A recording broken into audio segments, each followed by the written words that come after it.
Acquiring a business? BizNexus simplifies it. Access thousands of updated opportunities in our DIY marketplace or supercharge team sourcing with OmniSource, your all-in-one platform for on-market, off-market, and coming-soon deals. Scale smarter today. Learn more or book a demo at www.biznexus.com.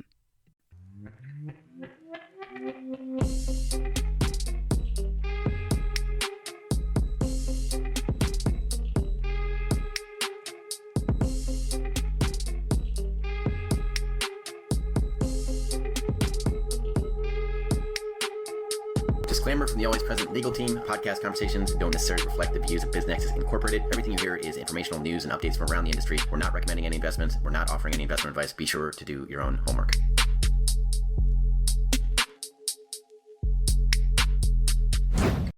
Hey everyone, and welcome back for another deep dive. Today, we're going exploring, and we're going to need our headlamps for this one. Oh, sounds exciting. What kind of terrain are we talking about today? Well, we're heading into the lower middle market, specifically those tempting business deals in the $250 million range. Lots of potential, but yeah, some hidden dangers lurking around too. Ah, yes, the LMM. I see where we're going with this. Always a fascinating area. High stakes, big rewards, but definitely some unique risks to watch out for. Exactly. And to guide us through this, we've got a fantastic report from the CFA Institute all about due diligence and, something called agency risk, which we'll get into in a minute. Great resource. Always appreciate their insights. So are we diving right into that agency risk, or do you want to set the stage a bit first? Let's do a little scene setting first. I mean, why is due diligence so much more critical in the LMM than with those big-time corporate mergers and acquisitions? Great question. Think about it this way. You've got these companies, maybe built from the ground up by, say, a brilliant engineer. They're experts in their field, right? Right. But they might not have gone through that whole, M&A boot camp that you'd see in larger companies. They're kind of thrown into this complex sale process. So due diligence becomes even more crucial because you're dealing with, often less structured businesses. Okay, I see where you're going with this. So management quality might be inconsistent, structures might be a bit shaky, and they might not have those battle-tested procedures in place, right? Sure, precisely. And that's where agency risk comes into play. Okay, let's unpack that a little. What exactly do we mean when we say agency risk in the context of LMM deals? Well, imagine you're a buyer excited about a potential deal. You're working with someone, an agent, who represents the seller, right? But their interests, they might not always line up perfectly with what's best for the seller. That misalignment, that's the agency risk in a nutshell. And it's amplified in the LMM because, we often see less sophisticated intermediaries, maybe business brokers who haven't really, mastered the art of M&A. Okay, that makes sense. So you're saying that in the LMM, you've got these intermediaries who might not have the experience or the expertise to truly protect the seller's best interests. Exactly. And this report actually breaks down that agency risk into three, let's call them danger zones. Oh, danger zones. I'm intrigued. Tell me more. They call them anchoring, bad advice, and wait for it, the telephone game. Each one presents its own unique challenges for both the seller and the buyer, actually. Okay, this is getting good. Let's start with anchoring. What's that all about? All right, imagine this. You've got a business broker. Maybe they've done a few deals. Some maybe haven't even closed, And they're advising the seller saying, hey, these are the market terms. This is what you should expect. But they're using irrelevant data or outdated information. They're anchoring the seller to these unrealistic expectations. Oh, I see. So it's like using last year's weather report to pack for a trip to the Bahamas. Yeah. You might end up very unprepared. Exactly. The report actually mentions a case where a broker was using a specific interest rate from a deal that never even went through. Wow. That's like using a broken compass to navigate. You're bound to get lost. Right. So how does this anchoring, how does it play out on a real deal? What's the impact? Well, let's say you're negotiating the sale price, right? Right. The seller, influenced by that, that unrealistic anchor from the broker, they might think their company is worth way more than it actually is in the market. Then a buyer comes in, makes a fair offer based on real data, and suddenly it's perceived as a lowball offer. Ah, I see. So it sets up this adversarial dynamic right from the start. Trust breaks down, negotiations stall, everybody's frustrated. Exactly. And it's not just price. It could be anything. Payment structure, earnouts, you name it. If that anchors off, the whole process gets thrown off balance. Okay, anchoring sounds like a real recipe for disaster. Yeah. So what about this bad advice category? Are we talking about brokers intentionally misleading sellers? Not always. It's often more about what's missing, what's not being said, like missing a crucial detail in a contract that, a lawyer would have caught. For instance, imagine a seller agreeing to a long-term non-compete clause without fully grasping what that means for their future. Ooh, yeah, that could be a big problem down the road. Right. A seasoned M&A advisor would have, flagged that, explained the implications, and made sure those terms are actually reasonable for the seller. So it's not necessarily malice, but more like a lack of expertise leading to, well, some potentially harmful consequences. Exactly. And those consequences can be just as damaging, eroding trust, making the whole process way more complicated than it needs to be. The report actually found that in deals with inexperienced intermediaries, almost 40% of sellers felt they hadn't gotten adequate advice on some pretty crucial terms. That's a lot. Yeah, that's a really sobering statistic. It really highlights why having the right people on your side is so important. Okay, so we've got anchoring, we've got bad advice, and then, of course, we have this ominous-sounding telephone game. Telephone game. Okay, gotta love that. Always a recipe for some confusion. So paint us a picture. What does that look like in the world of LMM deals? Well, picture a buyer and a seller, right? They're trying to work out the nitty-gritty of a deal, but instead of talking directly to each other, everything's going through the broker. Every question, every offer, every counteroffer. It's like, that classic game we all played as kids. Things get distorted, details get dropped, and suddenly you have a whole bunch of misunderstandings.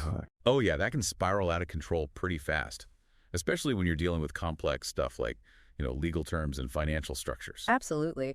And the report, it really emphasizes this point. They found that deals where that broker was controlling all the communication, they were way more likely to have delays, disputes, sometimes even complete failures. Oof, that's not good. Yeah. So over 60% of buyers said they were frustrated by that lack of, direct access to the seller. Yeah, it's a common pain point. Okay, so we've talked about the risks, the potential pitfalls, but let's shift gears a bit. For our listeners out there who are now thinking, okay, maybe I should just avoid LMM deals altogether. What can they do? What are some practical steps to actually mitigate this agency risk? Yeah, give us the antidote to this agency risk poison. Right. Well, good news is this report offers some really solid advice, and I can, throw in some of my own experience from the trenches too. Perfect. Always love those real-world insights. Okay, so first, let's tackle that anchoring issue. Don't be afraid to have that, that sometimes awkward conversation with the broker about it. So being upfront right from the start. Yeah. Sit down, explain how using, irrelevant data or outdated numbers can actually harm the deal. Emphasize that everyone benefits from, working with realistic market data. The report actually had this example where this approach worked wonders. Oh, really? Yeah, the broker was totally open to the feedback. They adjusted their approach and the deal, it closed smoothly. So it can definitely work. Okay, so open communication, a little education can go a long way. What about that bad advice problem? How do we protect ourselves and the seller from those hidden dangers? This one's a bit trickier because, as we said, it's often unintentional, right? The broker might genuinely not have the know-how to spot those issues or give really solid advice on the specifics of the deal. Right. Yeah. That's why I always tell sellers, get professional advice early on. Bring in lawyers, financial advisors who specialize in M&A. Makes sense. Get those experts in your corner. Exactly. They can, look at the deal structure, see if there are any red flags, and make sure the seller's interests are really protected.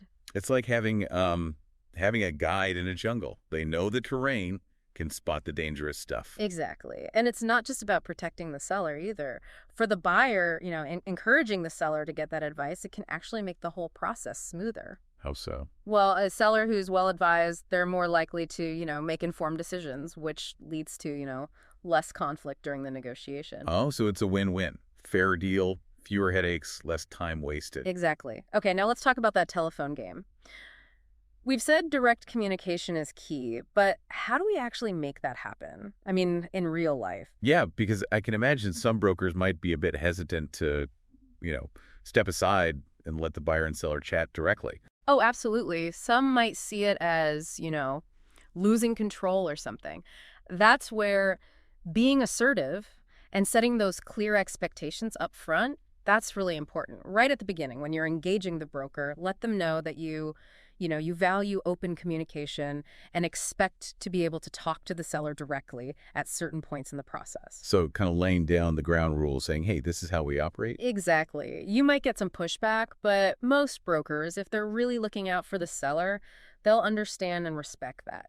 Now, I get it. Direct access isn't always possible. Some sellers might be, super busy or just prefer to, let the broker handle the communication. Yeah, okay. So what do we do then? How do we minimize that risk of, things getting lost in translation? That's where documentation and confirming everything, that becomes super important. Every time you negotiate something, put it in writing and, send a copy to the seller. Then follow up directly with the seller just to make sure they understand and agree. So create that paper trail, make sure everyone's on the same page, literally. Exactly. It might seem like extra work, but honestly, it's better to be, extra cautious in LMM deals. It can save you a lot of trouble down the road. Okay, I'm definitely taking notes here. We've covered a lot. We've explored the nuances of agency risk. We've talked about strategies to mitigate it. Before we wrap up this section, I want to give our listeners a moment to, process all this great information. Take a breath. Yeah. Exactly. If you had to distill it down to one piece of advice, based on everything we've discussed, what would it be? It's a good one. I'd say more than anything, don't be afraid to ask questions. Challenge assumptions. Push for clarity. The LMM, it's full of amazing opportunities, but things can go wrong really fast if you're not careful. Be proactive, be informed, and most importantly, be your own advocate. Great advice. Knowledge is power, especially in the sometimes murky waters of the LMM. Okay, we've dug deep, unearthed some real gems of wisdom today about agency risk.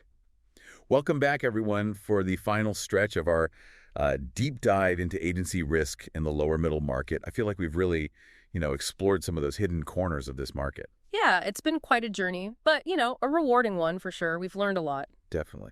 So let's equip our listeners with some tools they can actually use. What are like 3 key takeaways they should remember as they're, navigating these waters? All right, 3 key takeaways. First one, awareness. Just understanding that this agency risk, it's a real thing in the LMM, recognizing how it can impact those deals, that's huge. Like they say, knowledge is power. Absolutely. Okay. Number 2, communication.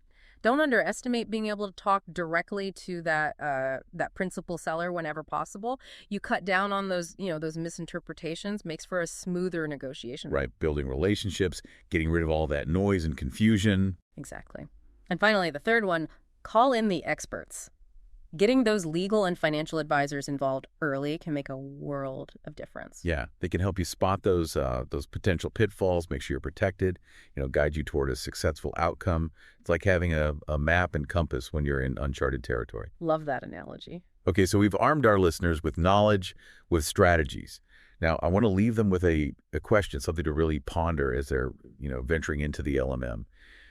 Knowing what we know now about these risks, how can you as an investor, as an advisor, use this information not just to protect yourself, but to ensure those deals are fair for everyone involved? That's a great question. Really gets to the heart of it. It's a challenge, no doubt, but, I think it's one we can all, rise to meet. It's about taking this knowledge and using it not just for our own gain, but to create a more ethical, more transparent market, one where, both sides can actually benefit. So it's like, creating this ripple effect. By being informed, being proactive, we can contribute to a more responsible way of doing business. Exactly. It's about, holding ourselves and everyone else to a higher standard. In the end, that benefits everyone involved. Well said. That brings our deep dive into agency risk in the lower middle market to a close. I hope you all found it insightful and, more importantly, empowering. It's been a pleasure. And for our listeners, don't forget to check out the show notes for links to that report we talked about, plus some additional resources that can help you navigate the LMM. Until next time, keep exploring, keep learning, and keep diving deep. Thinking of exiting your business or taking on a private equity partner to help you grow faster? BizNexus has you covered. Tap into our network of thousands of best-fit investors, acquirers, and proven M&A advisors, and we'll help you begin the relationship confidentially on your terms, your timeline. Learn more at biznexus.com.